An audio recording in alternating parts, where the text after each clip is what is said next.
So এই ঈদের ছুটিতে আমরা 120 কিলোমিটার ট্রাভেল করে এই মাছের অ্যাকোরিয়াম দেখতে আসছি। বেসিকলি আমরা ফ্রেন্ডরা মিলে প্ল্যান করেছিলাম যে ঢাকা থেকে দূরে কোথাও গিয়ে লাঞ্চ করতে, তাই দুপুর 12টার দিকে রওনা দিয়ে অলমোস্ট 120 কিলোমিটারের মতো ট্রাভেল করে আমরা কুমিল্লার হাইওয়ে চলে আসি। রেস্টুরেন্টে এসে এই ফিশের অ্যাকোরিয়াম দেখা ছাড়া আর কোনো উপায় ছিল না, বিকজ মনে হয় বাংলাদেশের সব মানুষই আজকে লাঞ্চ করতে এই রেস্টুরেন্টে আসছে।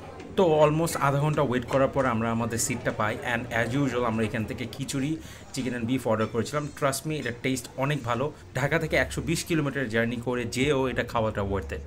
কিন্তু যেটা ওয়ার্থ ইট না সেটা হচ্ছে প্রাইস ট্যাগ। খাবারটা বেশ মজার হলো, খুবই এক্সপেন্সিভ খেতে। আমরা 5 জন গিয়েছিলাম অ্যান্ড অন এন এভারেজ আমাদের 800 টাকার মতো পড়েছিল জাস্ট খিচুড়ি, ডিমবাজি, মাংস দিয়ে খেতে। সাথে আমরা পরোটা দিয়ে চা ও মিষ্টিও খেয়েছিলাম, তারপরও ইটস ভেরি এক্সপেন্সিভ। অবশ্য হাইওয়ের সব রেস্টুরেন্টগুলোর প্রাইস একটু বেশি হয়ে থাকে। তো যাই হোক, খাওয়া শেষ করে আমরা আবার আমাদের ঢাকার উদ্দেশ্যে জার্নি স্টার্ট করি। পুরাটা রাস্তা ধরে আমরা যতটা না সুন্দর আকাশ দেখছিলাম, তার চেয়ে বেশি দেখছিলাম মাতৃভাণ্ডারের মিষ্টির দোকান। সো আমরা র্যান্ডমলি একটাতে থেমে যাই অ্যান্ড ওখানে যেয়ে দেখি তাদের এখানে বেকারি আইটেমসও আছে। তো ওইটা স্কিপ করে আমরা জাস্ট রসমালাই অ্যান্ড দই নিয়ে ঢাকার উদ্দেশ্যে রওনা দিই।